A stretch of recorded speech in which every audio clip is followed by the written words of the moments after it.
Добар ден, почитувани гледачи. Поздрав од центарот на Скопје, поточно од седиштето на Европската Унија, од инфоцентарот на делегацијата, каде што ова попладне тргнува ЕУ караванот низ Македонија. Станува збор за проект реализиран со помош на Европската Унија. Емисијата ќе се емитува во живо, секој четврток во 30 продолженија од сите поголеми градови и општини во Македонија. Целта е да ги промовираме европските вредности локално во секое место и да ги поттикнеме европските перспективи на секоја општина во Македонија. Ќе дебатираме колку се нашите градови европски, дали навиките и однесувањето на луѓето и уште поважно функционирањето на институциите се на европско ниво и ќе се обидеме да ги поттикнеме нештата да станат уште поевропски. Во секој град ќе разработуваме одредена специфична или тема значајна за општината. Чест ми е да ви ги представам гостите во првата емисија, актерот Роберт Велјановски, неговата екселенција амбасадорот Иво Орав, стопанственикот Горан Дабевски и градоначалникот на Скопје господинот Коце Трајановски. Првото прашање е за амбасадорот Орав. Амбасадоре, си поставивме може би амбициозна цел да им ја доближиме Европската Унија на македонските граѓани и обратно македонските граѓани да ги приближиме до европските вредности. Колку според вас не очекува тешка задача? Ние гледаме во Европската Унија денеска 28 земји членки веќе се и ако имаме на ум веќе последното проширување, тогаш за повеќето од тие земји првично изгледаше како невозможна мисија, меѓутоа тоа се постигна, така да навистина тоа е можна, како можна мисија за вашата земја. Ако зборуваме за европските вредности, ние првично разговараме за мирот, за демократијата и за економскиот просперитет. Навистина е многу тешко да се одбранат тие вредности во земји каде што тие вредности веќе постојат.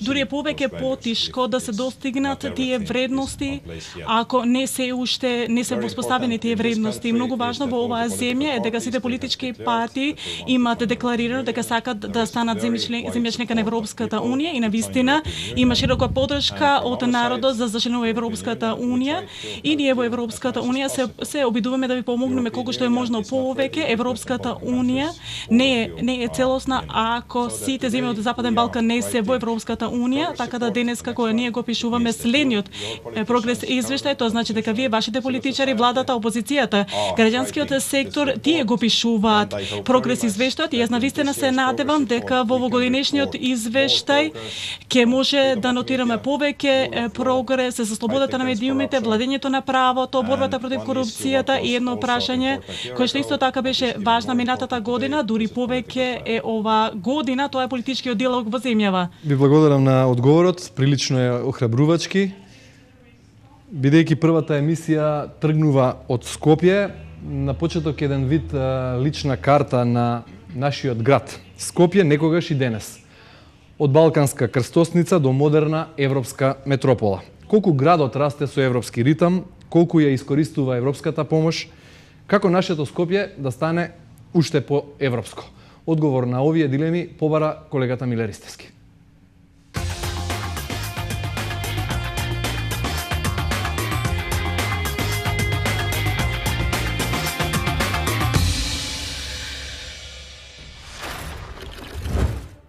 Нема или. Едноставно го сакаш. Го сакаш со сите маани и доблести. Излегуваш од него накратко и брзаш да се вратиш во него. Да си со семејството, пријателите, кои знаат да го искритикуваат, а сепак да се влюбени во него. Од некогашно Скупи до сегашно Скопје. Пулсира со неправилен ритам во котлина во која времето знае да те изненади, а не пак луѓето. Скопјани кои можат секој добронамерник да го почестат со гостопримство и топол збор за добре дојде. Ние имаме богатство на мултикултура, богатство на мултиконфесионално живење, богатство на јазици, богатство на етнос, богатство на музика, на фолклор. Тоа може само да ги распамети луѓето кои што се научени на некои шаблони, нели, европски. Во Скопје се уште има дружење, има гласно смеење, има солидарност, има милост, има сомилост. И што е најважно според мене, скопјани се на некој начин духовни аристократи. Се уште скопјани немаат европски начин на комуникација во сообраќајот.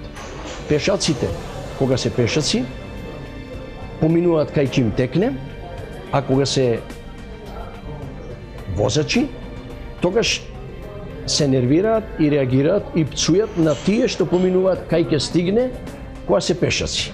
Првото добре дојде е токму овде, на аеродромот Александар Велики, кој прв ја креира сликата и впечатокот не само на Скопје, туку и на Македонија.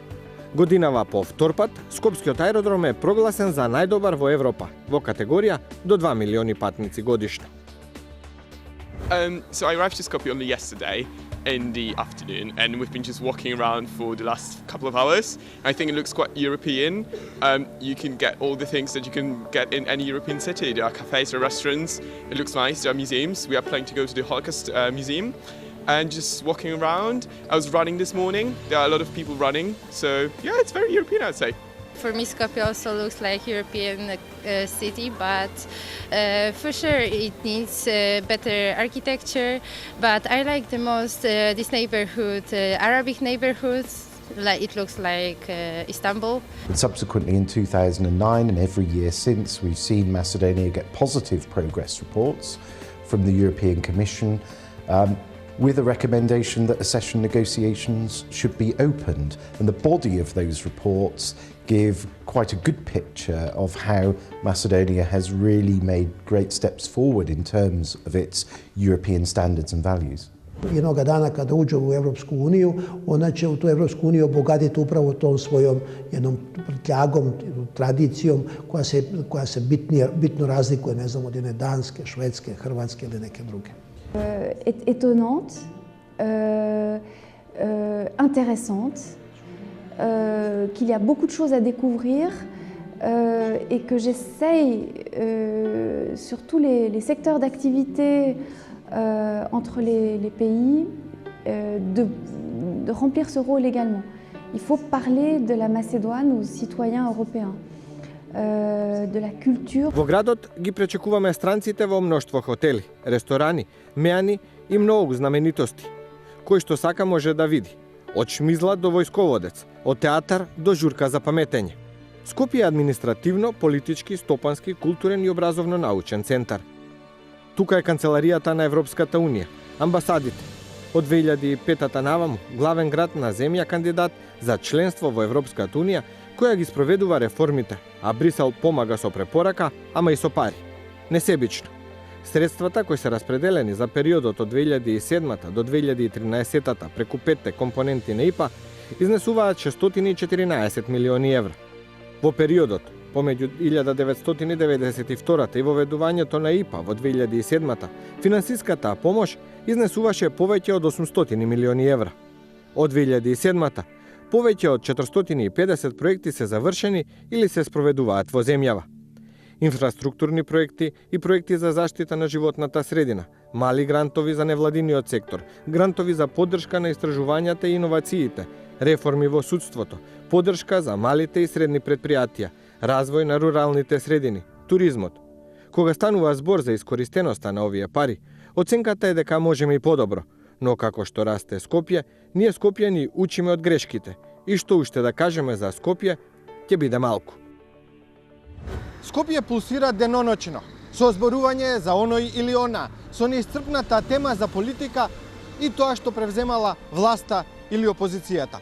Скопјанецот секогаш е во право. Па затоа што живее во метрополата, во центарот на настаните. И да завршам.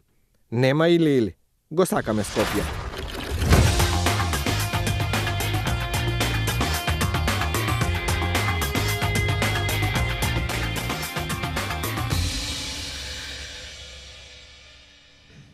Од прилогот на колегата Миле Ристовски видовме колку пари биле ставени на располагање во рамките на ИПА фондовите од осамостојувањето на земјава. Што му недостига на Скопје?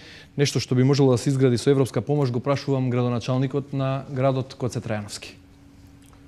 Јас би сакал да кажам дека Скопје последните 5-6 години забрзано се развива и станува се повеќе еден модерен европски град. Се сеќавам на еден мој колега од Белград, кога дојде 2007-2008 година, градоначалник на Нов Белград, господин Желјко, и кога го прашав како е впечатокот за Скопје, тој вели Скопје е мртов град. Велам зашто? Заради тоа што вика не гледам ниту еден кран. За да кога дојде поново 2010-11 година, му велам Желјко како е сега, Скопје се расте и се развива заради тоа што гледам многу кранови. Јас сум задоволен од интензитетот на развојот на градот Скопје. Имаме уште многу да градиме. Меѓутоа, важно е Скопје со големи чекори се развива и се урбанизира во сите сфери.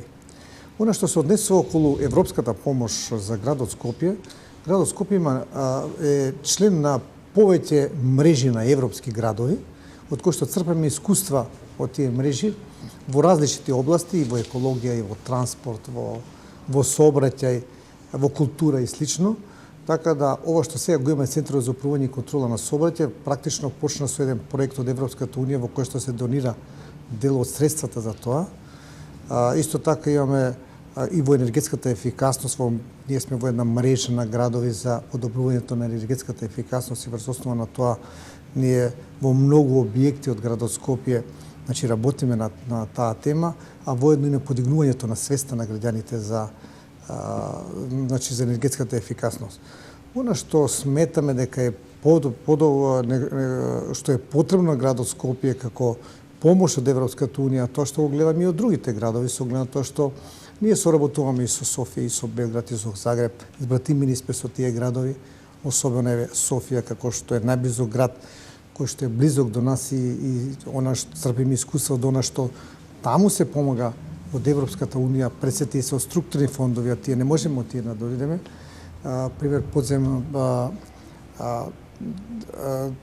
ни требаат пари како што се за трамвајот, како што се за некои крупни сообраќајни проекти кои што може да го подобрат сообраќајот во градот Скопје. Така да, ние работиме на тоа, отворивме и канцеларија во Брисел, во Европската унија, во кој што 50% финансира градот Скопје, 50% останатите општини од Република Македонија. Работиме на проекти да се приближиме и да видиме како можеме што полесно да дојдеме до парите од Европската унија, зашто морам да кажам дека многу тешко се доаѓа. Иначе актуелен проект кој што сега го правиме преку ИПА фондовите, а тоа е пречистителната станица за градот Скопје. И тоа е еден голем проект во кој што планираме и со помошта на француската амбасада и преку ИПА фондовите да дојдеме за неколку години да направиме техничка документација која што ќе биде практично и предтендерска документација за пречистителната станица во градот Скопје, во која што ќе бидат дефинирани технологијата, формата, начинот, како и локацијата кај што таа ќе биде точно дефинирана. Добро, тоа е впечатокот на градоначалникот Трајановски за темпото на развојот на градот и за тоа што му недостига. Во подоснежниот тек од емисијата ќе го прашаме и амбасадорот Орав какви се шансите во некоја блиска перспектива Скопје да аплицира за некој позначаен проект, како што го спомна градоначалникот, например, изградба на мрежа за трамвај. Во претходниот прилог ги слушнавме што мислат за развојот на градот и некои стари, кога велам стари не мислам по возраст, туку родени скопјани влюбеници во градот. Што велат за тоа и жителите на главниот град? Предлагам нивните впечатоци и визиите за тоа кога еден ден Македонија ќе стане членка на Европската унија, да ја чуеме од анкетата што ја направи колешката Сунчица Николовска.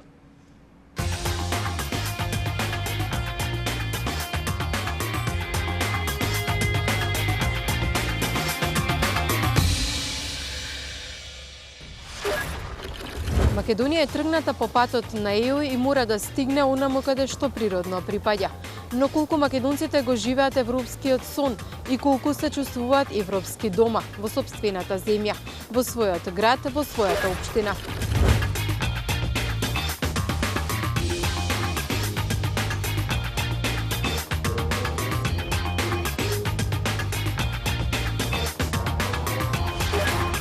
Колку Скопје наликува на европските метрополи? Јас сум бил у доста европски градове, сум бил у Париз, у Лондон, Амстердам, Ротердам, така, Брисел и тоа.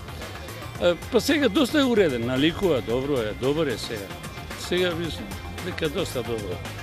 Со овие споменици, култура. Подобро е, се гледа дека се подобрува градот. Се живее ли европски во Скопје? Европски тешко, има време за европски. Се чувствуваме европски, но европски градот го прават граѓаните.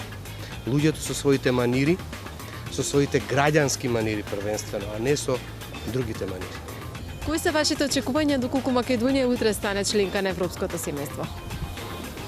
Мислам дека не сме се уште подготвени. Да се вработуваат луѓето, повесели да се, насмејани да се, тоа. Членството само по себе не значи ништо доколку ние не ги прифатиме тие принципи. Како прво владење на правото, како второ сигурност, како трето економски просперитет, еднаква состојба и еднаква можност за вработување на сите и еднаква можност за сите фирми да дојдат до работа. Видите, ја не очекувам некој многу подобрување. И овака не е на нас добро сега што се однесува до тоа.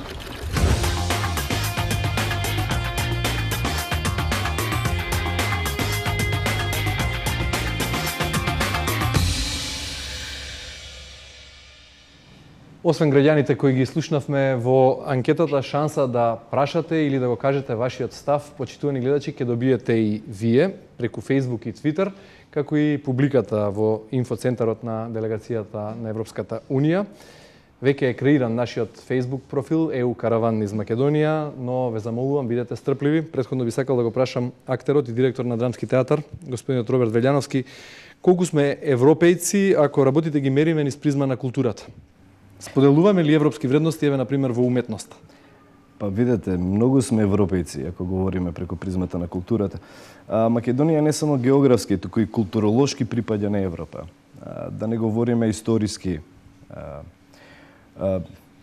Некои придобивки кои што Европа ги има сега, се настанати токму на овие простори. Говорам конкретно за театарот, областот каде што јас доаѓам. Тука подолу малку, во една европска земја, се настанати првите театри. Така да, Македонија денеска живее европска култура. Ние се обидуваме да пренесеме нешто што е европско кај нас, меѓутоа и нешто што е наше, да го упатиме кон Европа. Ние денеска живееме во едно време кое што во некои сегменти апсолутно можеме да се пофалиме со европски вредности во културата. Во некои заостануваме, меѓутоа сето тоа е заради некои други причини. Не е во смисла дека немаме ние потенцијал, естетски, креативен потенцијал да стасаме до некои европски вредности. Господине Велјановски, ви благодарам за сега. Се надам дека ќе имаме можност во текот на емисијата да прашаме како да искористиме дел од помошта што ја нуди Европската Унија и на полето на културата и уметноста. Институциите на локално ниво тоа го прават, нудат проекти и ги користат европските пари кои ни се ставени на дофат. Колку македонските компании се вешти на овој план. Еден светол пример е компанијата Осогово Милк од млечната индустрија. Собственикот Горан Давевски, кој е гостин во денешната емисија, ќе ни каже како успеа да стигнете до европската помош и зашто ја искористивте сумата. Целта основна на секоја компанија е да произведе што е можно поквалитетни и подобри производи, пред се безбедни производи за крајните корисници.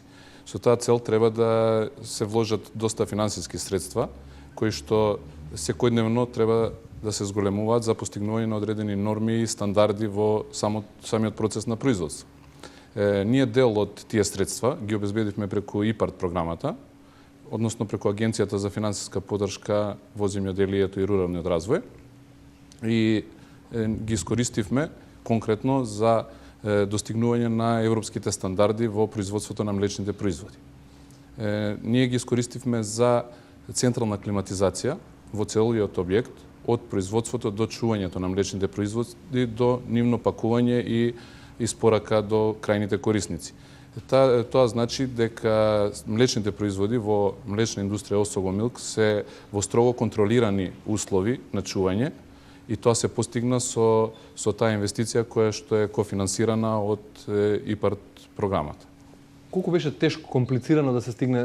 Зошто постои впечаток дека голем дел од македонските компании тешко се одважуваат, не се доволно храбри да аплицираат за европска помош? Се ствара во бизнис секторот едно мислење дека е тешко да се дојде до тие финансиски средства, но сепак сметам дека не е толку тешко ако се има добар издржан бизнис план, кој што се предложува, кој што понатака ќе се усвои од Агенцијата за финансиска поддршка и понатака процедурите се можеби малку подолги од колку што ние очекуваме и трајат малку подолго, но во суштина не се проблематични. Добро, ви благодарам. Амбасадоре Орав, можеби проблемот е и во административниот капацитет на институциите и на луѓето кои работат во македонските компании и нивната подготвеност да ги подготват тие апликации, но од друга страна сум слушнал бројни забелешки и коментари, еве и господинот Дабевски на некој начин потврди дека постои впечаток меѓу македонските компании и дека процесот од аплицирање до добивање и реализација на европската помош е исклучително компликуван и бавен. Може ли да се поедностават процедурите? Да се приклучите кон Европската Унија, тоа е многу скап процес и ова се разбира во Брисел и во европските главни градови, дека земите аспиранти не можат да го направат тоа сами и затоа Европската Унија обезбедува финансиска помош за земите кандидати. Ова се разбира дека е многу пари, тоа значи дека за вашата земја некаде 100 милиони евра на годишно ниво. Навистина се работи за многу пари и кога се работи за многу пари, секогаш има и голем ризик. Така да, за да се елиминираат овие ризици, процедурите одзимаат многу долго време, затоа што целта на ова помош е дека секое евро кое што ќе се намени за вашата економија, за вашата администрација добро да се потроши, да граѓаните на земјата да можат да разберат дека да, тие се поблиску до Европската Унија и дека теоретски кога зборуваме исто така и деношните обвртници во Латвија или во друга земја треба да бидат задоволни дека се наменети за вистинска цел и дека на тој начин вашата земја ќе биде поблиску до Европската Унија и се разбира дека тука постои едно друго прашање за тоа колку може вашата земја да ги искористи овие фондови. Обично има и критики дека владата не е во можност да ги искористи, абсорбира овие фондови. Нема ни една земја во Европската Унија, во земјите членки или земја кандидат кои што може да ги искористат 100% од овие пари, затоа што ова теоретски би требало да има добри проекти од страна на владата, на институциите, за да можат овие пари да се искористат, така да делегацијата на Европската Унија и во Брисел се обидува да ги помогне на земјата колку што е можно повеќе за да може да се искористат 100% од овие пари. Амбасадор Орав, ете, слушнавме.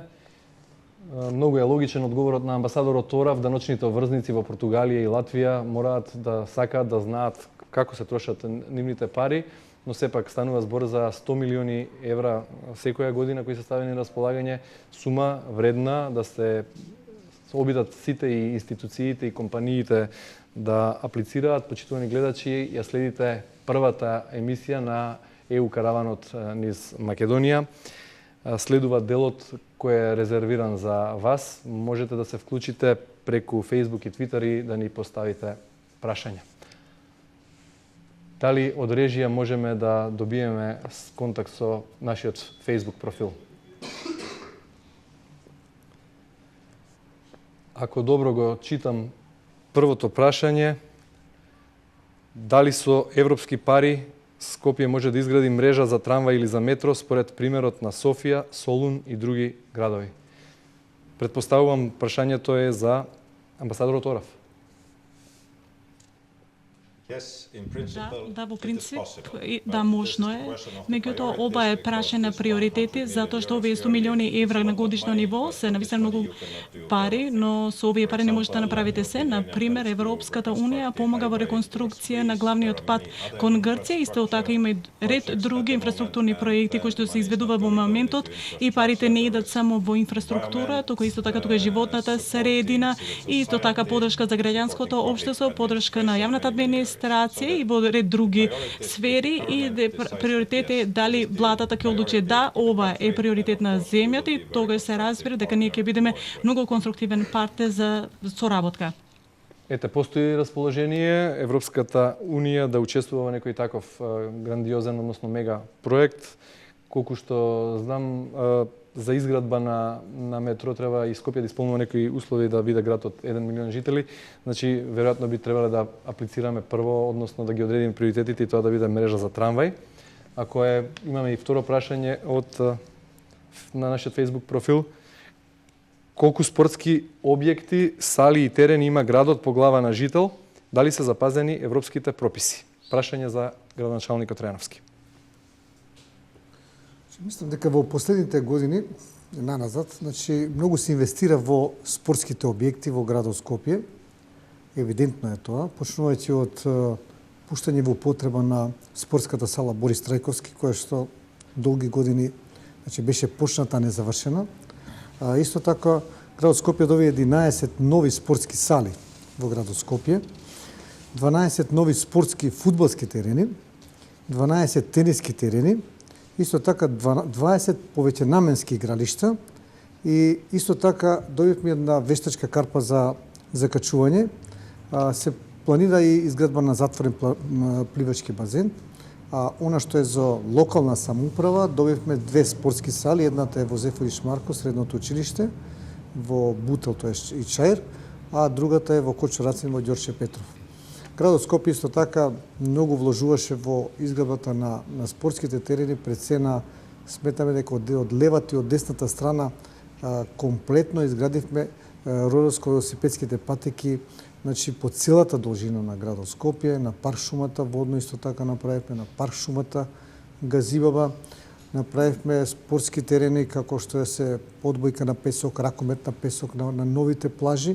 Значи, интензивно се инвестира во спортските терени, а исто така би потенцирал дека и оние постојните спортски сали во средните и во основните училишта во изминатите години интензивно се реновираат и се средуваат така да бидат што подобри за спортувањето на граѓаните во градот Скопје. Ви благодарам, господин Трајановски, да им дадеме шанса и на нашите гледачи да поставиме повеќе прашање од нив. Дали има следно прашање на нашиот Facebook профил? Дали на градот му недостигаат зелени површини? Што ќе направите да не европеизирате кога станува збор за паркови и шуми? Предпоставам и ова е прашање за градоначалникот Трајановски. Да, тоа е многу интересно и многу важно прашање и тоа е еден од главните приоритети на градот Скопје покрај сообраќајот и покрај комуналната хигиена. Значи, ние интензивно работиме за подобрувањето на зеленилото во градот Скопје. Никогаш не е доволна бројката на бројот на зеленило пред се на зелени површини и дрвја кои што се посадуваат во еден град, па така и во градот Скопје. Меѓутоа, многу е важно дали напредувате и дали создавате нови зелени површини и садите нови дрвја. Значи, ние во изминатиот период повеќе од 25 хектари насадивме нови зелени површини, значи многу паркови, пред се паркот Македонија, паркот на 100 дрвја, зелените површини кои што се покрај Кеот и слично.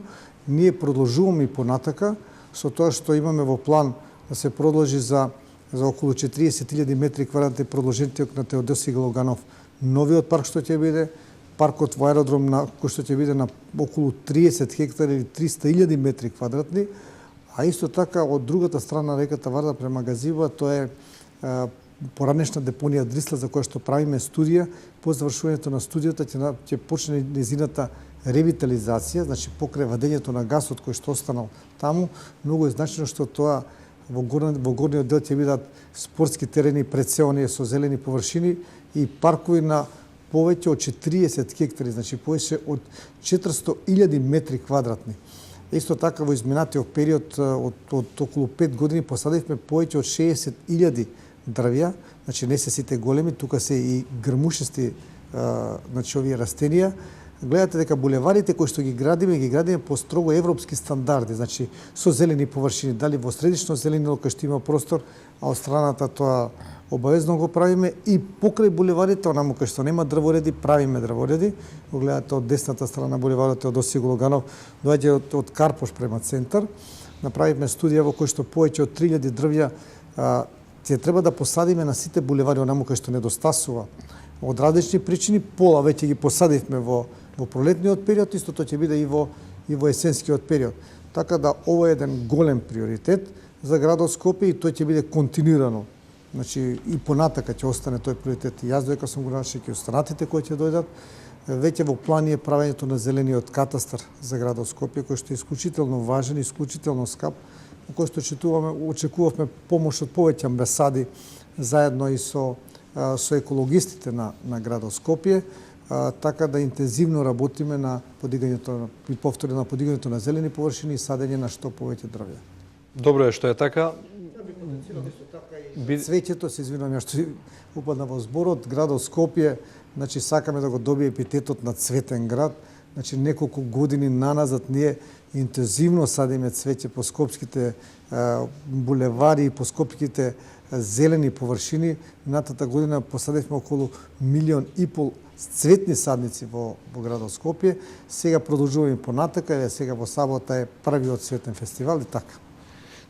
Добро е што е така, бидејќи парковите, шумите и зелените појаси се исклучително важни бели дробови на градот. Во вториот дел од емисијата ќе видиме дека еден од најголемите проблеми на градот е аерозагадувањето.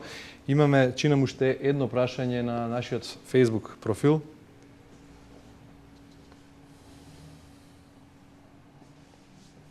Ред во сообраќајот или чист град? Што е приоритет за градските власти и на кое ниво е сообраќајната култура на граѓаните и нивната еколошка свест? Претпоставувам дека одговор на ова прашање можат да дадат можеби актерот Велјановски и стопанственикот Дабевски, бидејќи градоначалникот може да каже што е приоритет за градските власти, а за нивото на сообраќајната култура и еколошката свест го слушнавме на пример Љупчо Николовски Фуфо, кој кажа дека според неговиот впечаток нивото на сообраќајна култура не ни е европско, бидејќи не знаеме кога сме пешаци, кога сме возачи. Што мислите ви? Кога станува збор за ред, јас сум еден од оние кои што преферираат ред во се. Така да не би можел да дадам приоритет дали треба да има ред во сообраќајот или ред во однос на еколошката култура. Се разбира, треба да поработиме на некои наши навики, едноставно, лоши навики, кои што сме ги стекнале од разни причини. Сообраќајот во последно време, што се однесува барем до мене, се повеќе и повеќе се средува и тоа има еден сериозен напредок во однос на тоа прашање. За екологијата, јас живеам во еден многу зелен дел на градот, јас сум од Карпош, така да не би можел да забележам, немам никаква забелешка во однос на тоа прашање, барем во оној дел јас каде што живеам. Иако сум човек кој што смета дека треба да се инвестира во тие еколошки проекти кои што ќе ја запазуваат човековата околина. Едноставно, планетата Земја е единственото место што го имаме за живење. Така ќе станеме повеќе земјани. И кога ќе станеме земјани, ќе станеме и европјани. Господин Дабевски, сметате ли дека го делите ли впечатокот дека понекогаш чекаме градските власти да ни го соберат сметот и во нашите влезови, да ни ги исчистат ходниците, лифтовите? Не водиме сметка за снегот кој ни паѓа на прагот на нашите врати, секој друг е секогаш виновен. Тоа е можеби во менталитетот на нашиот народ. Се уште не сме издигнати на тоа ниво на култура каде што би ги средувале сами работите, него секогаш чекаме некој друг да ги заврши тие работи и мислам дека се уште тие европски стандарди не се достигнати барем во тој дел на културата. Исто и во сообраќајот. Имаме непочитување на сообраќајните прописи, нервози, гужви и далеку сме уште од тие европски стандарди. Ви благодарам, почитувани гости. За сега ќе мораме да ја дадеме збори на нашата публика која е овде со нас во EU Info центарот на делегацијата на Европската Унија повелете да станува збор за студенти од скопските универзитети. Јас имам прашање за градоначалникот на град Скопје, господинот Коца Трајановски. Значи, Скопје, како еден европски град, по изградбата на голем број нови објекти, станува се поинтересен за странските туристи. Моето прашање е дали имаме развиено, значи, стратегија за развој на туризмот? Да, значи, интересно прашање. Значи, Скопје во изминатиот период се повеќе го посетуваат странски туристи, па ја би рекол и домашни туристи од натрешноста од останатите градови на Република Македонија. Градот Скопје има две туристички бироа, значи имаше едно туристичко биро, тоа е кај културно-информативниот центар. Отворивме уште едно туристичко биро пред неколку години, тоа е во старата Скопска чаршија. Ние имаме стратегија за развој на туризмот која што изминува рокот, сега веќе сме во фаза на изработка и се најверојатно за неколку месеци ќе биде новата стратегија за развој на туризмот во градот Скопје. Се повеќе има туристички водичи кои што се обучени да им ги покажат на посетителите на градот Скопје сето она што го нуди градот Скопје, а мислам дека градот Скопје има многу нешто да понуди на посетителите кои што ќе го посетат, особено што градот Скопје во последните години го менува својот имидж и ја би сакал да потенцирам со оглед тоа што е таква ми е функцијата градоначалник сум на главниот град. Градот Скопје е еден од ретките, можеби единствен град, главен град во Европа кој што го нема оформено својот плоштад. Сите останати градови ги имаат оформено своите плоштади можеби пред 40-50 години. Ние сега тоа интензивно го правиме и јас се надевам дека за неколку години градскиот плоштад ќе биде оформен. И затоа е толку интересот за посетувањето на градот Скопје покрај на се што го имаме културното, историските споменици, театри, музеи и останатото, да се види оној напредок, брзиот напредок што го има градот Скопје, а согласно на тоа ние како градска администрација многу работиме за тие туристи што повеќе да дојдат, а тие што ќе дојдат да им оставиме добар впечаток и тие да бидат мотив и да пренесат на останатите дека е добро да се посети Скопје, има што да се види, има што да се купи во Скопје, така да и може убаво да се помине во градот Скопје. Ви благодарам на одговорот, почитувана публика. Доколку има уште прашања, повелете. Гостите ги замолувам да бидат по-куси и по-прецизни во одговорите, бидејќи времето за првата емисија истекува. Полека, повелете второ прашање за публика. Јас сум Силјановски Кирил од факултетот, филозофскиот факултет во Скопје. Сакам да поставам прашање до господинот Роберт Велјановски. Прашањето гласи дали Драмскиот театар ќе добие репрезентативен објект. Ви благодарам за прашањето. Јас денеска заврши тендерот за јавно-приватно партнерство за изградба на Драмскиот театар. Немам информации дали некој се јавил на тој тендер. Меѓутоа, во интензивни договори сме и оваа зграда, која што е подарок на британската влада за Скопскиот земјотрес од 63-та и која што на 4 марта оваа година имаше 49 години, еден јубилеј, 49 годишен јубилеј на објектот, ќе замине во историјата и ќе добиеме еден современ театарски објект. Она што се случи со Македонскиот народен театар, со новата зграда, е исчекор од 60 години кој што македонската култура го направи во однос на техничко-технолошките средства за да создаваме уметност. Господин Велјановски, ви благодарам. Веројатно постои интерес кај публиката уште, но за жал времето е кусо. Мораме да одиме во вториот дел од емисијата. Нашиот град има многу уникатни предности, урбан шмек и природни убавини, но има и своји слаби страни. Според многумина градот е најранлив кога станува збор за аерозагадувањето. Сега направет полесно се дише и аерозагадувањето е помалку видливо. Но како е во зимскиот период од следниот прилог?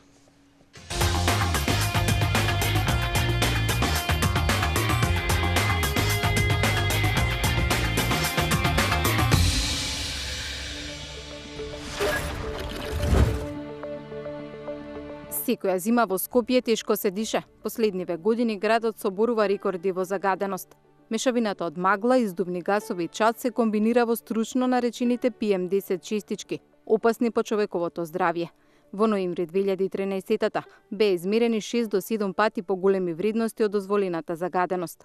Како да се преживее зимата во такви услови? Скопјани бараат спас на околните планини и надвор од градот. Кога имаше во Скопје магла, едноставно и медумите допринеса граѓаните да ја напушта Скопје, да горе на вон, да уживаат во убавото време, сончето и да дишат чист воздух. Објаснува овој редовен планинар кој не може да го замисли својот живот без водно.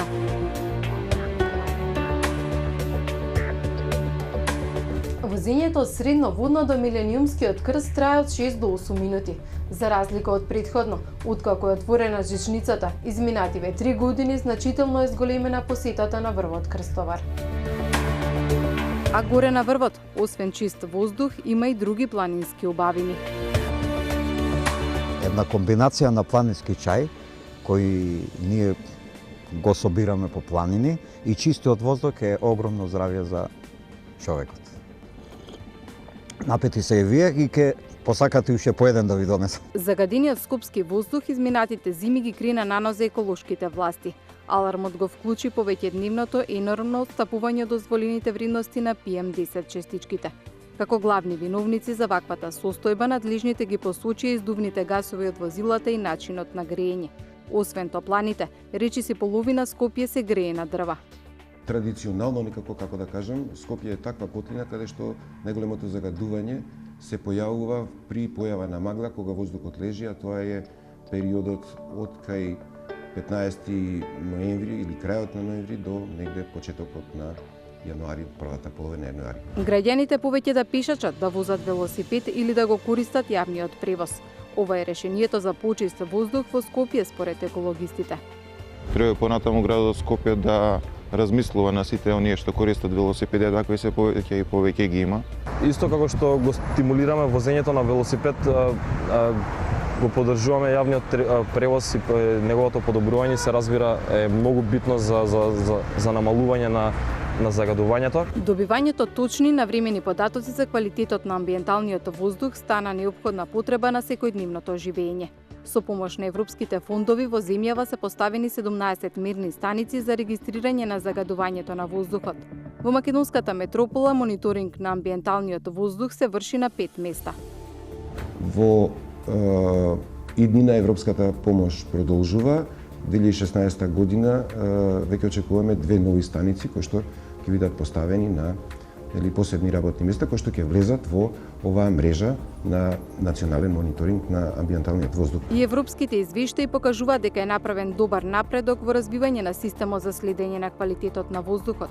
Но препораките се инвестициите од оваа област да бидат значително зголемени. Со примена на европските стандарди во делот на животната средина, сите ние како жители на овој град на еден или на друг начин можеме да влијаеме Скопје да има почист воздух, а тоа ќе значи подобро здравје и поубава иднина за нас и нашите поколенија. За решавање на горливите еколошки проблеми на земјава и се достапни околу 114 милиони евра преку инструментот за предпристапна помош, кои треба да се искористат до 2017 година.